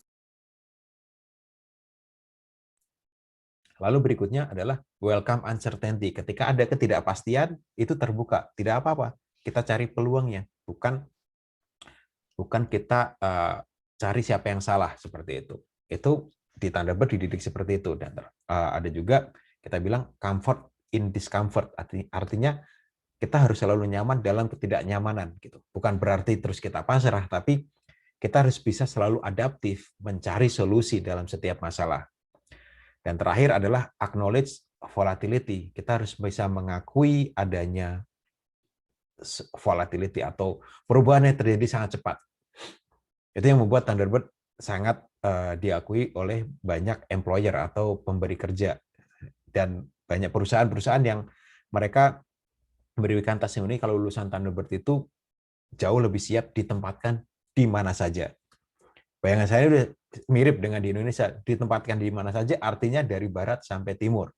Jadi itulah yang membuat Thunderbird menurut saya cukup valuable ya ketika saya memilih waktu itu. Nanti ketika kalau ada teman-teman mau bertanya lagi, kalau saya cocok, gimana saya ingin membuat esainya, membuat reasoningnya, nanti kita bisa bantu. Programnya apa di Thunderbird? Yang pertama, saya ingin jelaskan hanya satu aja, karena yang cocok untuk LPDP hanya kiri atas, yaitu Master of Global Management di sini. Itu pilihannya ada 2, ada 16 bulan dan 21 bulan, jadi hampir 2 tahun ya gitu. Itu ada kelas bahasa wajib, artinya adalah karena kita tujuannya ke global leaders, jadi bahasa Inggris itu menjadi syarat aja, tapi mahasiswa harus mengambil bahasa tambahan. Kenapa? Sehingga mereka bisa berkomunikasi dengan target. Misalkan contoh, teman-teman pengen banyak nanti dealing dengan ternyata Amerika Latin. Berarti, mungkin tambahan belajarnya nanti bahasa Spanyol. Tapi kalau misalkan, nanti tren terbesar nanti antara Amerika atau China, berarti bisa belajar bahasa Mandarin. Setidaknya teman-teman harus memiliki kemampuan komunikasi di situ. Itu tujuan dari Thunderbird. Di sini tulis ada customizable concentration. Apa sih gitu? Kok ada konsentrasi gitu? Nah, ini yang membuat Master of Global Management atau MGM dari Thunderbird menjadi sangat unik adalah teman-teman lulus sebagai global leaders atau pemimpin global dengan kemampuan manajemen, tentunya kemampuan negosiasi dan kemampuan kepemimpinan atau leadership. Tapi di luar itu teman-teman bisa mengambil adalah konsentrasi atau fokusnya di area mana. Kalau teman-teman di pemerintahan, pilih antara public policy atau public administration, kan gitu. Itu bisa, tapi dari mana ngambilnya? Nanti saya jelaskan. Tapi ini yang bisa dipilih. Misalkan, saya ingin fokus di manajemen dan leadership, tapi saya kan daerah saya ingin di digital transformation. Berarti, ya udah, masuk di Master of Global Management, konsentrasinya nanti di Global Digital Transformation. Jadi jurusan itu bisa diambil dengan mengambil MGM, teman-teman punya pilihan. Setelah itu fokusnya di mana sebagai jurusannya. Kenapa kita bisa membuat seperti ini? Kita bisa membuat ada global business, global affairs, bahkan entrepreneurship, atau public policy, atau administration, bahkan sustainability. Karena kita sebagai bagian dari Arizona State University, ini yang kita lakukan. Teman-teman masuk ke Thunderbird, tapi dalam konsentrasi, teman-teman sama juga dengan mengambil kelas di Arizona State University di college atau fakultas yang lain. Contoh tadi yang saya sampaikan, kalau Pak Martin tadi langsung fokus di Public Service and Community Solution, itu adalah di Public Administration. Jadi detail di situ. Atau teman-teman bisa memilih, saya masuk ke Thunderbird, nanti ada course untuk leadership dan manajemen, tapi nanti saya juga fokus di public administration. Jadi ketika di LPDP, fokusnya jelas. Saya akan memiliki tujuan saya memiliki kemampuan leadership, kemampuan manajemen, tapi di bidang public administration, atau di bidang public policy, atau di bidang legal studies, kalau teman-teman di hukum, seperti itu. Ini yang menarik, dan ini sangat-sangat terbuka. Kita banyak sekali fakultas dari Arizona State yang kita tidak masukkan di sini karena tidak cukup space-nya. Tapi ini potensi yang bisa diambil oleh teman-teman ketika memilih Thunderbird seperti itu. Nah, ada lagi nggak selain itu gitu yang membuat Thunderbird ini sangat unik gitu ya. Jadi kita ada namanya Global Challenge Lab. Ini wajib ya, artinya Global Consulting. Selama pendidikan di Thunderbird ada 4-6 minggu untuk teman-teman harus melakukan menjadi konsultan untuk perusahaan-perusahaan global, artinya perusahaannya di seluruh dunia ya. Teman-teman bisa, ini sudah masuk di tuition tentunya. Teman-teman misalkan, saya pengen di Columbia karena saya ingin tahu project di sana. Nanti teman-teman akan terbang ke Columbia, ini di luar COVID ya khususnya. Terbang ke Columbia, nanti ketemu dengan klien di sana, perusahaan, dengan satu tim, 4-6 orang, mendengarkan masalahnya, melihat situasinya, dan di minggu terakhir tentu presentasi solusi dari teman-teman seperti apa. Bahkan teman-teman datang ke Phoenix, berada di Arizona, tapi juga punya kesempatan untuk dalam pendidikan itu terbang lagi ke Global Challenge Lab, atau menjadi konsultan global.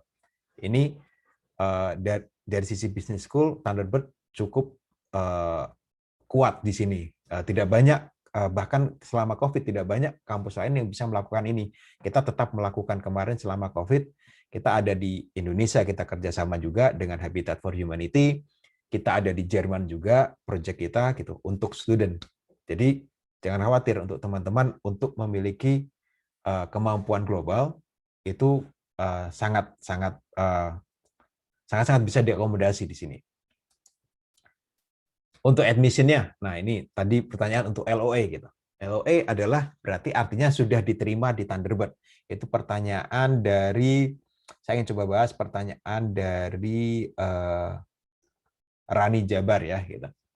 Nah, LOA artinya sudah diterima di Thunderbird adalah berarti sudah melakukan proses pendaftaran ya gitu.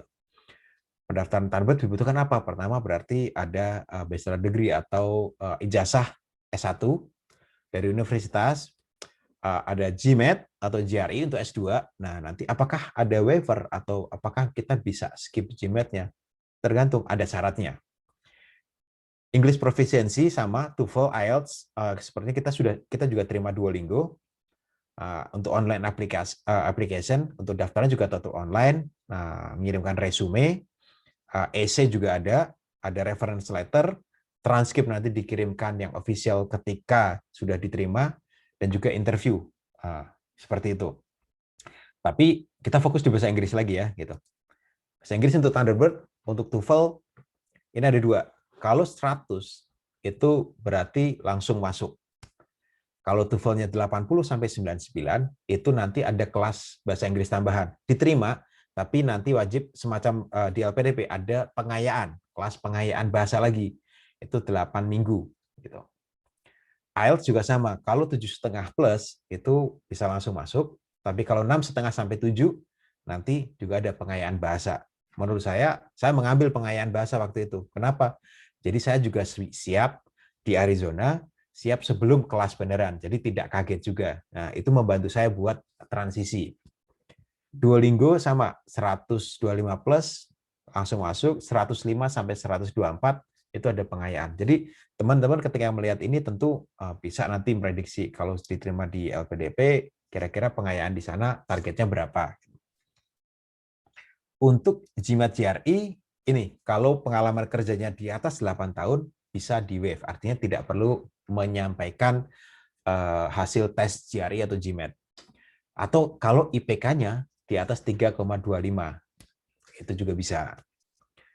Kalau di bawah 3,25 tapi pengalaman kerjanya lebih dari 8 tahun itu nanti direview sama tim seperti itu. Nah, yang kedua terakhir adalah kalau lulusan dari Arizona State University atau 3 kampus di Arizona.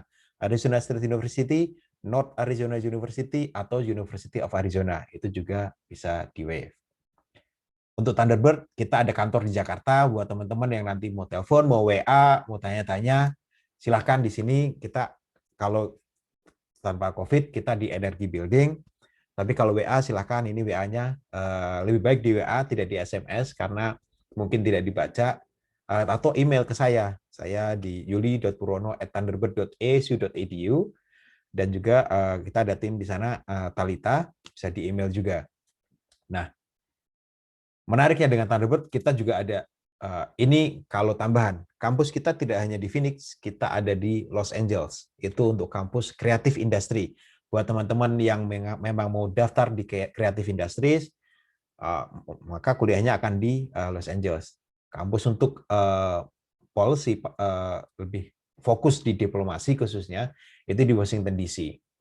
Kita ada kampus baru di Hiroshima, bekerja sama dengan Hiroshima University untuk S1, dan kita mungkin nanti akan buka lagi di Dubai. Ini global kampus. Tapi tentu kalau teman-teman datang pasti akan di kampus baru kita di Phoenix nantinya. Ini tentang Thunderbird.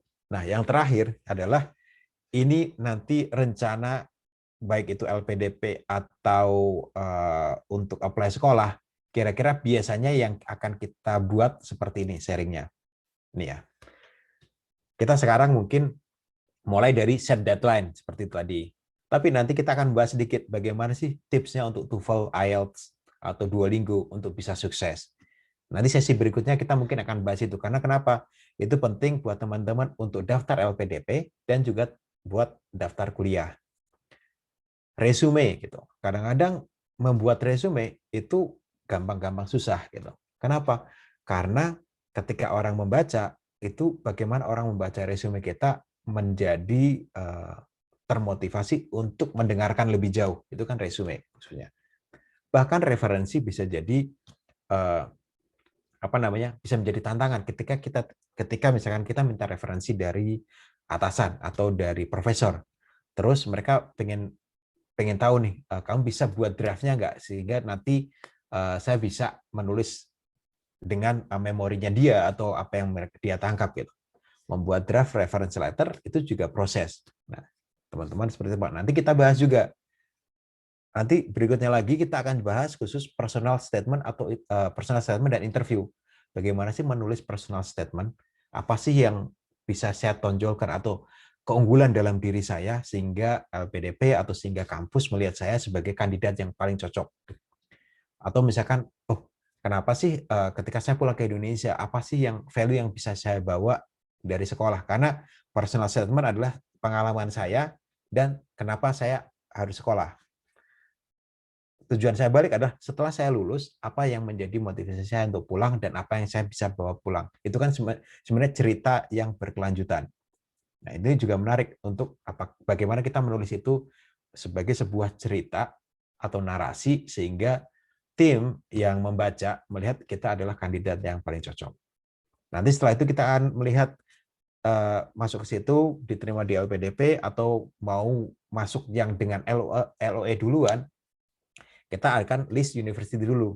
Saya harus list 3 ini apa yang saya pilih ya, gitu. Kenapa saya pilih itu? Gitu. ketika diwawancara, ketika apa namanya, ketika diwawancara, saya jawabnya seperti apa? Kenapa saya memilih kampus A dibanding kampus B? Kenapa jurusan X bukan jurusan Y, seperti itu. Lalu bagaimana proses aplikasi? Ini submit aplikasi sampai terakhir. Ketika kita dapat letter of acceptance, tadi seperti yang ditanyakan adalah bagaimana mendapatkan letter of acceptance adalah ketika kita sudah melakukan semua proses ini. Ketika kita sudah submit ke kampus, kampus bilang, kamu diterima, saya kirim nih suratnya, adalah kita dapat surat yang dianggap officially diterima. Itu namanya letter of acceptance sebagai bukti kita. Prosesnya hampir mirip dengan pendaftaran LPDP. Jadi menurut saya akan sangat penting ketika kita nanti kita bisa buat sesi-sesi lanjutan, karena sangat panjang. Kalau kita langsung fokus satu-satu, mungkin nanti kita akan cukup untuk proses pendaftaran LPDP, baik itu gelombang 1 atau gelombang 2. Itu dari saya. Kalau memang ada pertanyaan dari teman-teman, mungkin karena waktunya juga kita extendnya cukup banyak nih, silakan tanya, tapi ke depan kita akan fokus di satu-satu topik ya, kita akan informasikan ke teman-teman. Nah ini mungkin 3 pertanyaan deh kalau ada dari teman-teman, silakan, nanti kita coba bahas, tapi jangan takut, kita akan ada sesi berikutnya. Silakan kalau ada teman-teman yang mau bertanya, silakan di-unmute concern-nya. Ini khusus untuk yang kuliah di Amerika ya. Kalau nanti yang LPDP tentu kita akan buat sesi berikutnya bareng lagi. Kita akan buat mungkin 2 minggu lagi dari sekarang.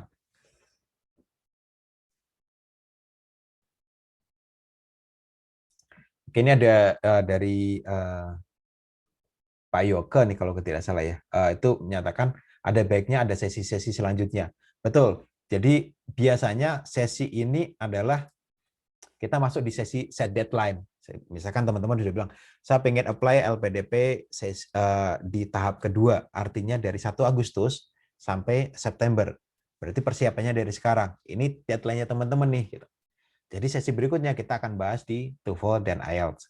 Buat teman-teman yang deadline-nya tanggal 4 Juni, harapannya berarti yang mana yang teman-teman belum siap, nanti disampaikan apakah waktu yang sekarang kita bisa sempat untuk melakukan misalkan contoh tes bahasa Inggris, maka paling memungkinkan adalah Duolingo, karena 3 hari keluar hasilnya seperti Pak Martin sampaikan tadi.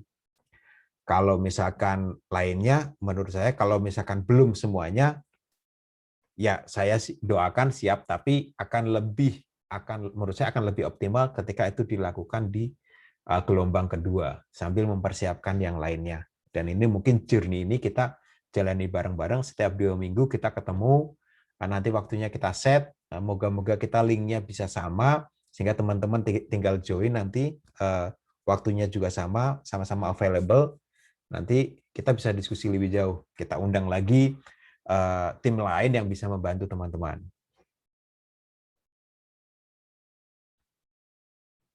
Oke, kalau misalkan masih ada pertanyaan, mungkin kita buka sekarang, mungkin 5 menit. Kalau ada pertanyaan nanti kita coba bahas, kalau tidak mungkin kita akhiri untuk sesi hari ini. Kalau belum ada saya bisa Boleh Pak sampaikan. Martin. Pak Martin silakan sharing Pak Martin, karena Pak Martin juga mengalami pendaftaran sekolah ke Amerika. Ya Pak Yuli, terima kasih banyak nih atas penjelasan dari Pak Yuli terkait dengan Arizona State maupun juga kampus sendiri. Saya pengalaman ya, ini buat teman-teman juga, bahwa kalau waktu saya itu kita nggak tahu sebenarnya kampus apa yang cocok kita pilih di Amerika atau di Jepang atau di Korea. Itu yang benar-benar nggak tahu. Makanya cuma dapat informasi dari teman. Saya sendiri baru tahu Arizona State University setelah mengikuti kegiatan di Yogyakarta. Nah, makanya sebelumnya saya pilihannya lain. Tapi puji Tuhan saya dapat informasi bahwa belajar local government, pemerintahan daerah itu Arizona State termasuk yang terbaik nomor 3 di Amerika. Makanya saya memilih Arizona State. Saya bilang begini untuk teman-teman, supaya ini menjadi sesuatu perhatian teman-teman. Pemilihan kampus itu nanti ada hubungannya dengan wawancara. Tadi ada adik yang menanyakan, waktu wawancara itu kesiapannya seperti apa. Bagaimana mungkin kalau kita nggak tahu kampus tujuan kita, lalu kita ditanyakan pada saat wawancara, pastikan kita nggak bisa jawab dengan baik. Saya waktu wawancara itu sampai ditanya, kira-kira profesornya siapa yang akan nanti mendampingi kamu? Untung saja waktu itu saya melihat ada 2 list profesor di dalam website kampus. Jadi kalau teman-teman melihat kampus, pilihan 3 kampus nanti ataupun 1 kampus pilihan, itu sudah benar-benar teman-teman mengetahui tentang kampus itu. Karena itu pasti akan ditanyakan di dalam salah satu bagian yang akan ditanyakan di dalam wawancara. Nah, kalau dari penjelasan Pak Yuli tadi, ini justru sangat memudahkan teman-teman untuk menyusun statement of purpose atau ya personal statement. Itu paling enak sekali karena sudah mengetahui, oh kampus yang saya tuju ini dia kekuatannya apa, oh dia pada saat ditanyakan saya bisa menjawab bahwa ya karena peringkatnya bagus, dia adalah yang terbaik juga di dunia dan di Amerika. Dia juga memiliki ilmu yang juga ada korelasi dengan background saya dan juga memiliki korelasi dengan apa yang akan saya lakukan ke depan. Nah, ini yang mungkin nanti kelanjutan tadi sudah disampaikan Pak Yuli, benar memang kita butuh waktu khusus untuk bicara tentang penulisan. Karena saya sendiri juga mengalami teman-teman. Saya waktu menyusun statement of purpose untuk melamar LPDP, ya puji Tuhan diterima ya. Tapi pada saat dievaluasi bersama dengan Kedutaan Amerika, itu masih banyak kekurangan. Karena dari tata bahasa kita mungkin masih kurang. Kemudian juga yang tadi Pak Yuli bilang, mungkin saja bagi kita baik, tapi bagi orang lain bacanya nggak enak. Nah itu untuk yang membaca, kalau dia baca sudah nggak enak, dia sudah nggak mau peduli. Dan apalagi kalau kita mau setelah LPDP teman-teman dinyatakan diterima, itu bukan akhir dari segalanya. Syukur-syukur teman-teman sudah punya LOA. Saya sendiri baru mau sekolah ini karena memang tahun kemarin COVID dan kita diundur ke tahun ini. Tapi jelang 3-7 bulan itu kita masih bergumul dengan kampus terima kita enggak. Kita harus menjual lagi personal kita, kemampuan kita ke kampus lewat personal statement itu. Nah ini yang mungkin nanti tolong digambarkan juga Pak Yuli, karena setelah personal statement itu kita ajukan sebagai pertanyaan untuk mendapatkan beasiswa, ternyata personal statement juga dibutuhkan untuk kampus. Dia melihat kita dari sejumlah ribuan orang yang mendaftar ke kampus, apalagi di Amerika, kita masuk nggak? Kita berkompeten nggak sebagai bagian dari mahasiswa kampus itu? Mungkin itu yang bisa saya bagikan supaya bisa diketahui oleh teman-teman. Kalau teman-teman salah memilih, bahkan mohon maaf teman-teman saya yang sudah lulus, dari 3 kampus pilihan itu nggak ada yang menerima. Ya, karena standarnya lumayan sulit. Mohon maaf saya bilang ini bukan berarti kemudian melemahkan teman-teman, tapi ini justru harus memotivasi teman-teman untuk lebih mempersiapkan diri. Itu saja Pak Yuli Ya, sebagai tambahan. Terima kasih Pak Martin. Jadi memang menarik ketika kita bilang personal statement, itu seolah-olah mungkin buat teman-teman bayangannya adalah bagaimana diterima di kampus di situ, gitu. Bagaimana kampus itu cocok buat teman-teman. Karena kalau untuk di LPDP adalah kenapa saya memilih kampus itu karena saya ingin sesuatu. Ketika mendaftar gambarannya adalah dibalik juga kampus itu melihatnya adalah Kenapa saya harus menerima mahasiswa ini? Gitu. Apa yang menjadi value untuk kampus ketika ini mahasiswa datang? Apakah dia bisa memberikan apa ya, semacam memperkaya knowledge yang ada di kampus itu? Itu juga menjadi nilai tersendiri ketika teman-teman bisa sharing, oh saya berangkat dengan membawa seperti ini. Tapi nanti panjang nih, kita bisa bahas nanti di khusus untuk personal statement, ada tips-tipsnya. Jangan pokoknya jangan di apa ya, jangan hal ini menjadi pemutus semangat dari teman-teman. Justru harusnya memotivasi untuk teman-teman untuk, oh ternyata banyak ya, banyak channel, banyak orang yang care, banyak yang tidak sendirian ketika proses ini. Itu sih. Dari teman-teman ada yang bertanya lagi? Mungkin Kalau saya tidak, tambahkan juga Pak Yuli. boleh, silakan. Kalau terkait yang tadi dipaparkan Pak Yuli, kan ada salah satu syaratnya itu GRE. Ya. Nah, untuk kampus-kampus di Amerika rata-rata semua meminta kita harus punya nilai GRE. Dan teman-teman nggak usah khawatir kalau teman-teman lulus beasiswa afirmasi, itu teman-teman juga difasilitasi untuk ada pelatihan GRE dari Amerika langsung kok. Ya. Jadi saya kemarin di Jogja ikut pelatihan GRE. Ya terpaksa harus belajar lagi. Tapi yakinlah pasti kita bisa lalui semua. Dan itu disupport penuh oleh LPDP, Pak ya, karena untuk beasiswa afirmasi. Betul. Kalau bagi yang mau daftar ke Amerika khusus, karena di Amerika kampus mensyaratkan harus ada GRE. Ya.